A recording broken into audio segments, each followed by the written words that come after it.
Oi, pessoal, tudo bem? Aqui é a Júlia.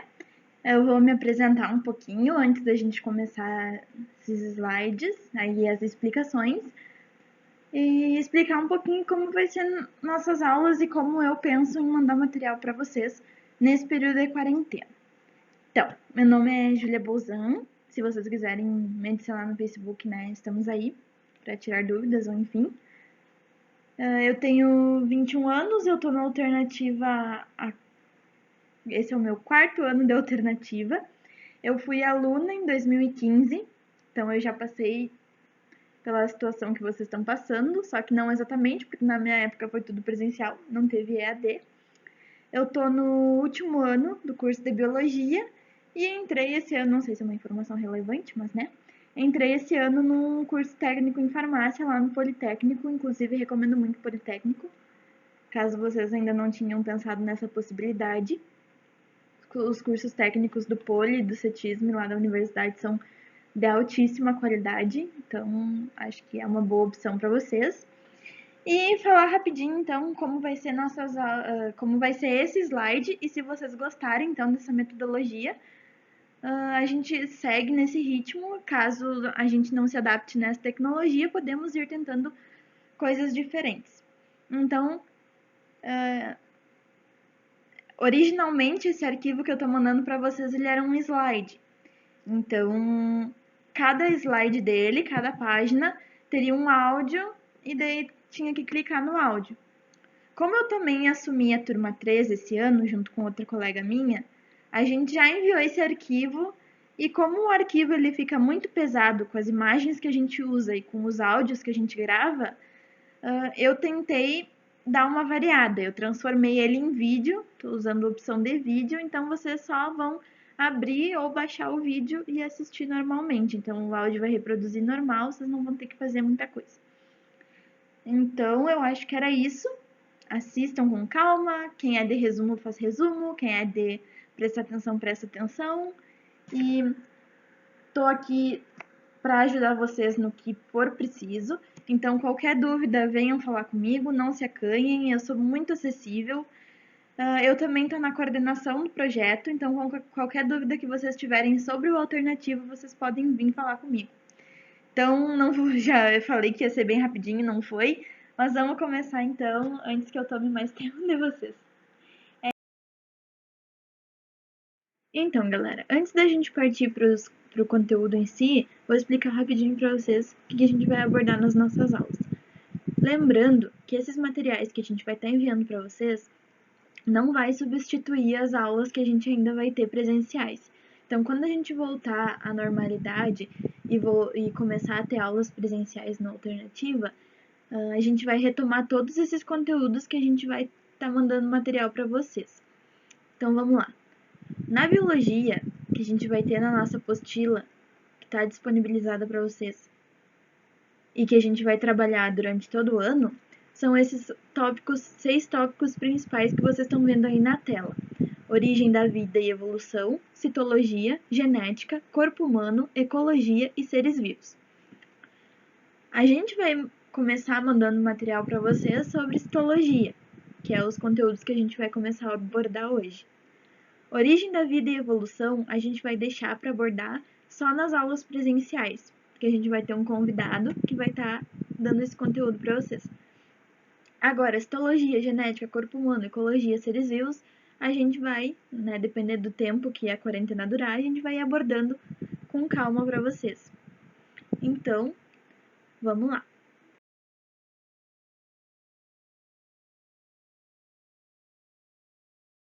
Então, galera, a gente vai começar a abordar o tema de citologia. E dentro, então, da citologia, a gente vai começar falando da composição química dos seres vivos. Por quê? Citologia, a gente estuda células. E todos os seres vivos, né, então, são formados por células. Não vai existir um ser vivo que não tenha uma célula. Depois a gente vai falar mais sobre células, o que elas são, enfim. Mas as células, então, assim como todo ser vivo, consequentemente, vai ter uma composição química, que são as moléculas químicas, as substâncias químicas que vão estar presentes nos organismos vivos, nos seres vivos.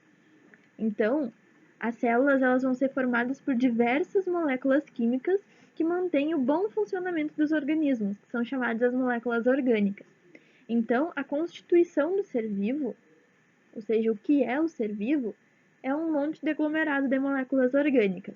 Mas, que nem vocês têm ali no quadrinho azul, além das moléculas orgânicas que vão constituir as células e, consequentemente, os seres vivos, também vai ser necessário ter algumas moléculas inorgânicas, que são aquelas moléculas que a gente não encontra nos seres vivos, que a gente encontra em outros lugares. E essas moléculas elas vão ser importantes para regular o funcionamento do organismo, ou seja, elas vão ajudar a manter o controle, a manter o funcionamento normal das moléculas orgânicas, que nem a gente vai começar a ver daqui para frente. Então, galera, eu tentei organizar um esquemão aqui para ficar um pouquinho mais fácil de entender, mas vamos ver se vai funcionar. Nos elementos que a gente vai ter na tabela periódica, vocês vão ter várias divisões que depois, né, vocês vão ir vendo com a química, enfim, que é os metais, os não metais e os outros agrupamentos. Na biologia, a gente vai dividir esses elementos da tabela periódica em 3 grandes grupos, que é os metais, o hidrogênio e os chumps, que são aqueles elementos orgânicos, substâncias orgânicas principais. O que a gente quer dizer quando a gente fala de orgânico? Orgânico é aquela molécula orgânica, né, vocês também vão estudar em química, são aquelas moléculas que elas vão ter alguma função, que elas vão estar relacionadas com alguma função. Vocês vão ver, né, em química depois, que as moléculas orgânicas elas vão ter álcoois, aqueles... enfim, né, já não lembro mais. Mas vai ter cetonas, álcoois, halogênios, e já nem lembro mais, enfim. Né? Então, que são os elementos principais que formam os seres vivos. Tem os chumps, né? Carbono, hidrogênio, oxigênio, nitrogênio, fósforo e enxofre. A gente não tem os organismos orgânicos, ou seja, os organismos vivos.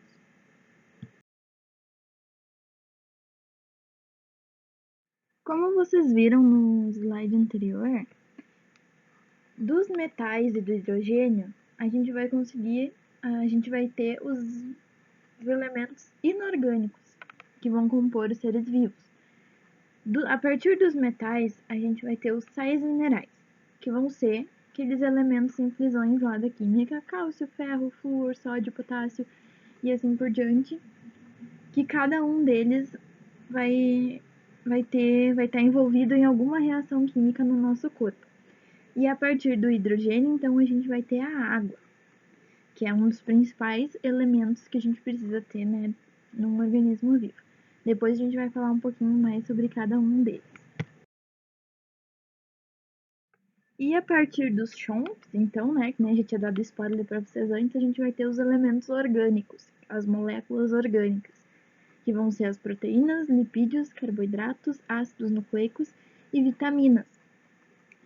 Não são todas as moléculas orgânicas, ou seja, todas as proteínas, todos os lipídios, todos os carboidratos, que vão ter aqueles elementos na sua constituição.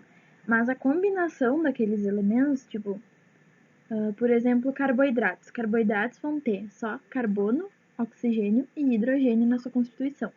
Mas eles têm aqueles elementos orgânicos ali, sabe? O C, o H e o O.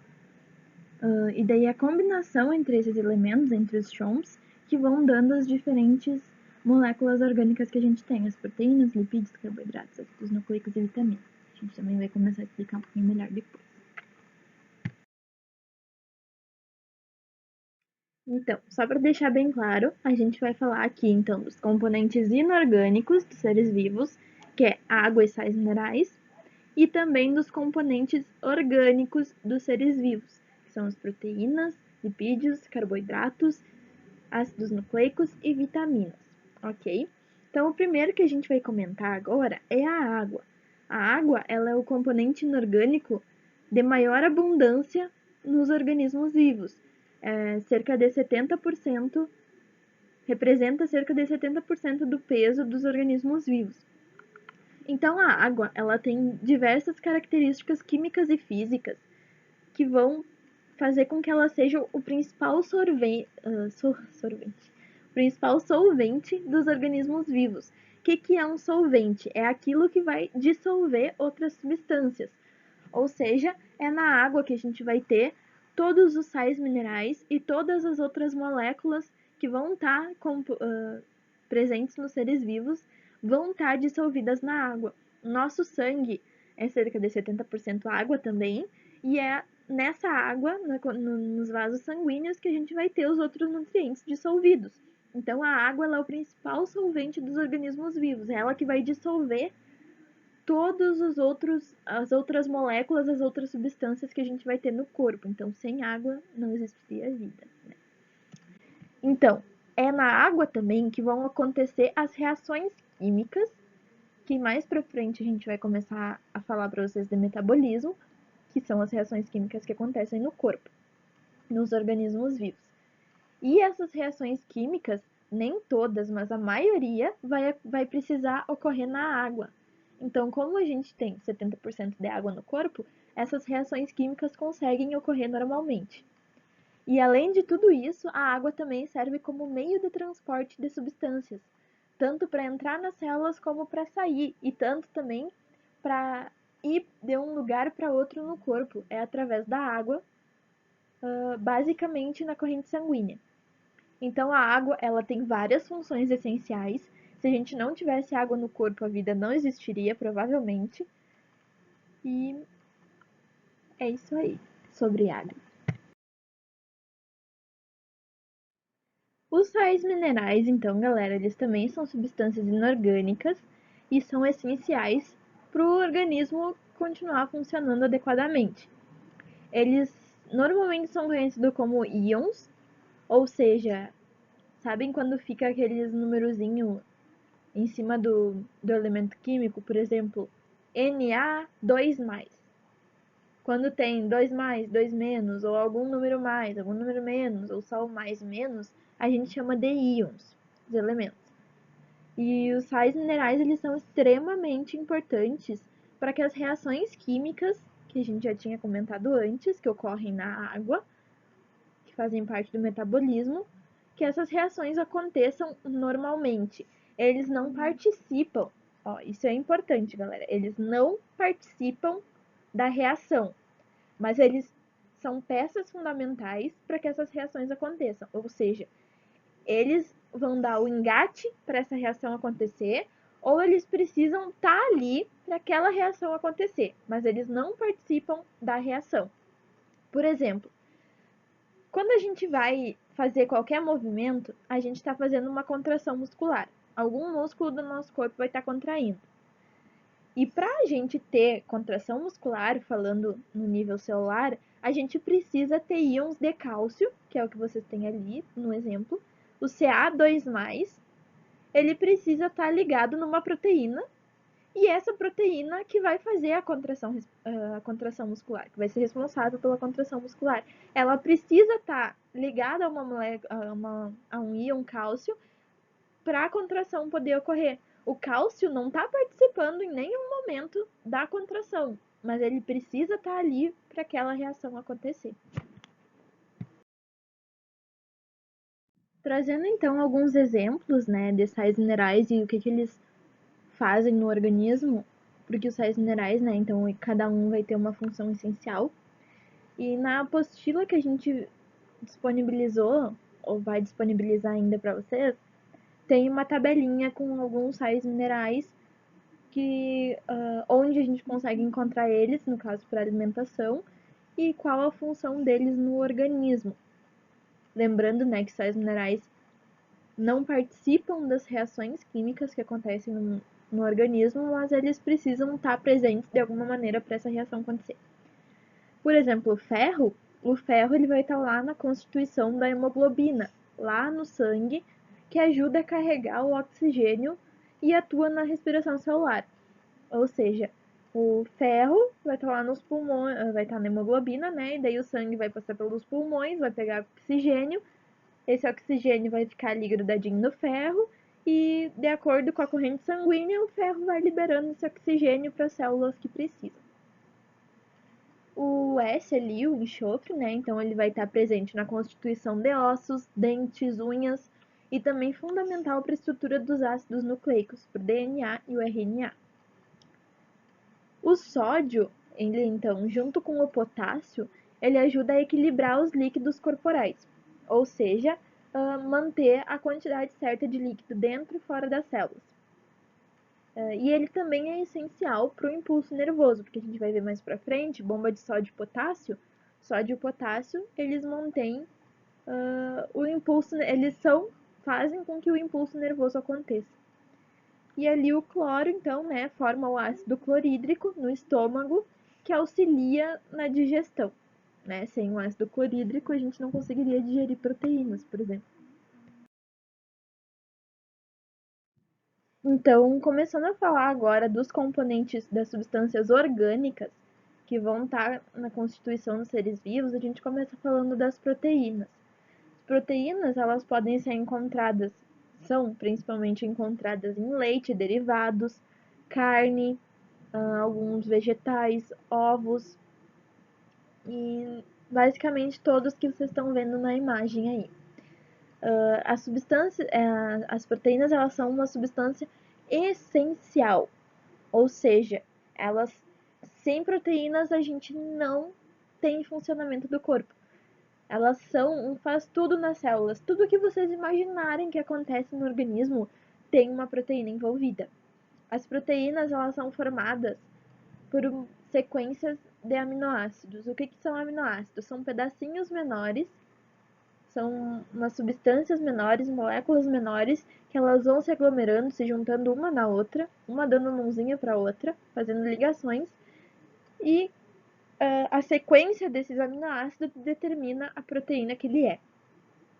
E o papel das proteínas está diretamente relacionada com o controle das funções celulares. Porque eu disse para vocês, tudo que acontece no corpo tem uma proteína envolvida. Então, para qualquer função celular ou qualquer função do organismo, a proteína vai estar lá fazendo. As principais funções, né, além de todas, das proteínas é função estrutural, que elas vão estar presentes na membrana plasmática, e a membrana é a estrutura básica das células. Eles são catalisadores biológicos também, que a gente vai falar das enzimas depois, né? As enzimas são um tipo específico de proteína que elas vão acelerar reações químicas. E as proteínas também vão fazer transporte de substâncias ou estruturas, ou seja, elas vão carregar algumas estruturas até onde elas precisam ir, ou vão fazer um transporte rápido. Por exemplo, as que vão estar na membrana vão pegar uma substância de fora e colocar para dentro da célula. Também tem função nutritiva, né, de nutrir os seres vivos, quando não tem carboidrato para dar energia. Quando não tem mais lipídio para dar energia, o corpo utiliza proteína.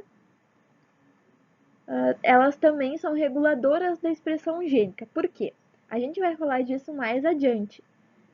Mas guardem isso. Ser uma reguladora da expressão gênica é sinal que ela tem uma relação direta com o nosso DNA. Tem uma função direta com o DNA. Mas a gente não vai falar agora para não bugar a cabeça de vocês, né? Falar mais especificamente quando a gente for falar de DNA em si, quando falar de núcleo celular. As enzimas, elas são uma classe especial de proteínas. Elas são chamadas de catalisadores biológicos. Ou seja, o que é isso? Elas vão acelerar reações químicas que demorariam muito para acontecer. Por exemplo, lá no estômago, o ácido clorídrico, até degradar uma proteína por completo, até degradar um pedaço de 10 gramas de carne, levaria dias para isso acontecer. Mas como existem enzimas que aceleram esse processo, dura algumas horas somente. E que nem vocês podem observar no gráfico que está ali na imagem à esquerda. Toda reação química, ela vai precisar de uma energia de ativação, ou seja, uma energia que vai ativar para que aquela reação aconteça. Normalmente, aconteceria que nem a linha preta que vocês estão vendo. Precisa de uma alta energia, ou seja, muito tempo, para aquela energia acontecer, para aquela reação acontecer. Com os catalisadores, essa energia para ativar ela, essa energia necessária para que aquela reação comece a acontecer, ela é menor. Então ela segue a linha vermelha pontilhada, que é a reação com catalisador. Então o que os catalisadores fazem? Eles diminuem essa energia necessária para iniciar uma reação e ela pode acontecer mais rapidamente. Além disso, as enzimas elas seguem um modelo de chave fechadura entre a enzima e o substrato. O que é o substrato? O substrato é aquilo que a enzima vai quebrar, que a enzima vai degradar, que seria o verdinho que vocês estão vendo ali na imagem, e o cinza seria a enzima. Cada enzima, o que esse modelo chave fechadura quer dizer? Que cada enzima ela é extremamente única para cada substrato que ela vai degradar. Por exemplo, uma enzima para degradar água oxigenada, H2O2. É só água oxigenada que aquela enzima vai degradar. Se vier uma água H2O, ela já não vai degradar água, porque ela é específica para H2O2, água oxigenada. Então, é isso, galera. Enzimas são completamente importantes. Se tiver que lembrar alguma coisa de proteínas, lembrem de enzimas e como funcionam os catalisadores biológicos. Isso que eu expliquei para vocês de catalisadores não é só os catalisadores biológicos que funcionam assim. Qualquer tipo de catalisador industrial também funciona dessa maneira, diminui a energia necessária para aquela reação poder acontecer. Os lipídios, então, galera, eles são conhecidos normalmente como gorduras, mas não significa que eles sejam ruins, né? Porque a gente tem o costume de associar, ai, a gordura não posso comer, não sei o quê. Não, os lipídios, eles são substâncias também essenciais. Todas as substâncias orgânicas, elas vão ser essenciais, né? Então, para seres vivos. E os lipídios, eles são principalmente encontrados nos óleos, são normalmente os óleos. A gente não se refere somente à gordura animal, né, que a gente está acostumado a conhecer, mas também a óleo, que nem vocês estão vendo ali na imagem. Tem o óleo da noz, o óleo de abacate, o óleo de amendoim, enfim, a gente consegue várias fontes saudáveis de gorduras, né, de lipídios. E os lipídios, então, né, como eles são essenciais, eles vão apresentar algumas funções necessárias para o organismo continuar vivo. Então, os lipídios, eles são a principal reserva energética, né, depois dos carboidratos, que a gente vai ver que os carboidratos são a principal fonte de energia, mas na falta de carboidratos, os organismos, eles utilizam lipídios como fonte de energia. E eles são a principal fonte de energia para animais que hibernam, né? Que nem vocês já devem ter ouvido falar que ursos entram no período da hibernação, né? Então, se eles entram em hibernação, eles não estão se alimentando. Como é que eles se mantêm vivos, né? Por causa dos lipídios, que eles vão utilizando lipídios, né? Eles são, então, um importante isolante térmico, principalmente em mamíferos, ou seja, eles ajudam a manter a temperatura corporal. Pensem em pequenos animais ou grandes animais que vivem nos extremos polares do nosso planeta, né? Eles precisam de algumas estratégias para manter a temperatura corporal e não morrer congelado, né? Então, os lipídios são um principal fator nesses casos. Eles também são reguladores corporais, ajudam a controlar as funções do corpo, porque a principal um dos principais reguladores do nosso corpo são os hormônios, que são formados basicamente de lipídios. E além disso, eles colaboram na composição da membrana plasmática das células, né, com os fosfolipídios. Quando a gente for falar de membrana, isso vai ficar um pouco mais claro para vocês. Que é essencial para a gente ter uma célula, ter membrana plasmática, e sem os fosfolipídios a gente não tem as características fundamentais da membrana, que a gente vai ver mais para frente. Os carboidratos, então, galera, eles são a principal fonte de energia de qualquer organismo vivo. Eles também são conhecidos como açúcares e eles são principalmente encontrados em massas, como pães, bolos, própria massa, né? E também em algumas frutas. A principal função, então, né, dos carboidratos é a função energética. Vocês estão vendo ali, são a principal fonte de energia para as células. Eles são utilizados, então, né, para a respiração celular, que é o processo que acontece nas células que produz energia no final. E para qualquer coisa que a célula vá fazer para manter as suas atividades normais, a célula precisa de energia. E quem vai, né, nos dar essa energia são os carboidratos. Principalmente a glicose, que é um tipo específico de carboidrato, mas outros tipos de carboidrato também podem ser usados como fonte de energia, mas não vão gerar tanta energia quanto a glicose gera. Os carboidratos, além da função energética, então eles também têm função estrutural, eles vão ser componentes também da membrana plasmática, só que não em tanta quantidade como os fosfolipídios, como proteínas.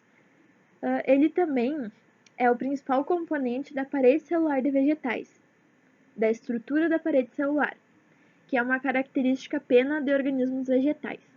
E ele também vai ser, então, a principal componente do exoesqueleto dos artrópodes, ou seja, aqueles animais como crustáceos, caranguejos, enfim, tem um exoesqueleto para eles serem durinhos do jeito que são. E isso é principalmente carboidrato. E além dessas duas funções, ele serve como reserva energética. Aquele carboidrato, aquela glicose que não foi utilizada para produzir energia, ela vai ser armazenada. Só que para ela ser armazenada e não ser gasta na mesma hora, ela precisa sofrer uma pequena transformação. Nos vegetais, ela é transformada em amido. E o amido, então, quando ele precisar ser usado, ele vai ser transformado de novo em glicose para a célula usar.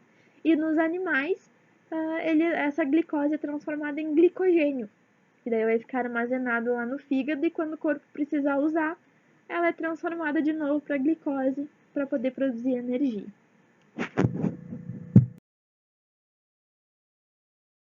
Os ácidos nucleicos, eles são aquelas substâncias que normalmente a gente conhece por material genético, ou seja, DNA ou RNA. São aquelas substâncias essenciais, né, que carregam toda a informação para gerar a vida que a gente conhece. E contém toda a informação para formar células, para criar proteínas, para dar as características que a gente tem, que os organismos têm. De acordo com as estruturas dessas moléculas, eles são, né, divididos, então, o material genético ele pode ser de dois tipos, né, de acordo com as suas estruturas. Se ele for um ácido desoxirribonucleico, ele é um DNA. Se for um ácido ribonucleico, ele é um RNA. Tanto um quanto o outro, eles vão estar relacionados com o controle celular. Não importa se for DNA ou RNA. Inclusive, a função de controle celular, os dois eles trabalham juntos para isso, né? Que a gente vai ver, repito, né, mais para frente quando falar de núcleo celular. E além do controle de toda a expressão desse DNA nos organismos, controle do funcionamento celular, também tem a função de transmissão hereditária das características, que é o que a gente estuda em toda a genética, né? Como as características elas são transmitidas de uma geração para outra, de um pai para um filho, enfim, né? Toda essa questão aí. Os ácidos nucleicos, eles são, assim como as proteínas, eles são formados por vários pedacinhos menores, que a gente chama de nucleotídeos.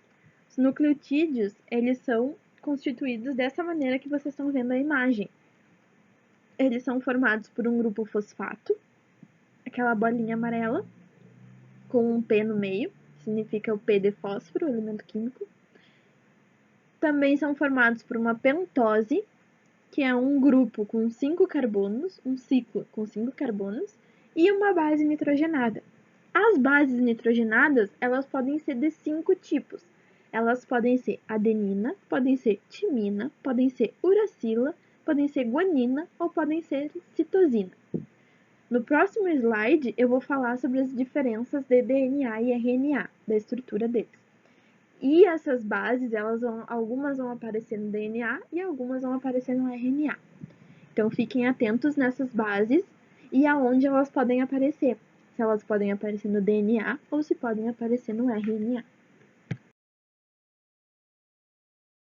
Então, só para mostrar para vocês, né, as diferenças na estrutura do DNA e do RNA, vocês têm aí as imagens de cada um.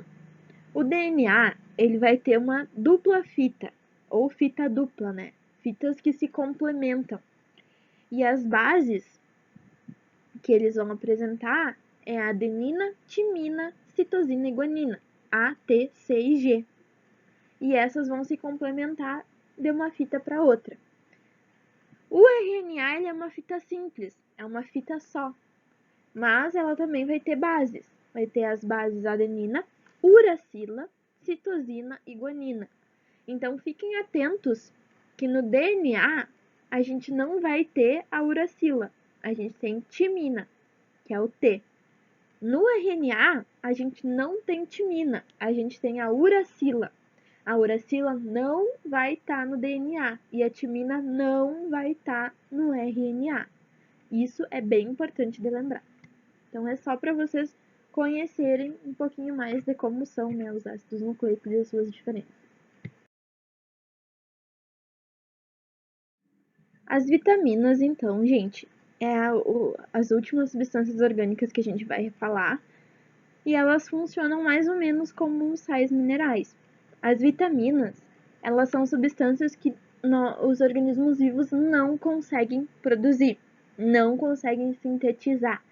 E elas precisam, por esse motivo, fazer parte da nossa dieta alimentar. A gente só consegue absorver vitaminas a partir da alimentação. E elas são normalmente encontradas em frutas e verduras. Claro, também são encontradas em alguns outros, mas principalmente frutas e verduras. As vitaminas desempenham diversas funções, mas elas são principalmente essenciais para crescimento e reparação de tecidos, que são características vitais para o funcionamento dos órgãos e para a produção das reações metabólicas específicas no meio celular. O que isso significa?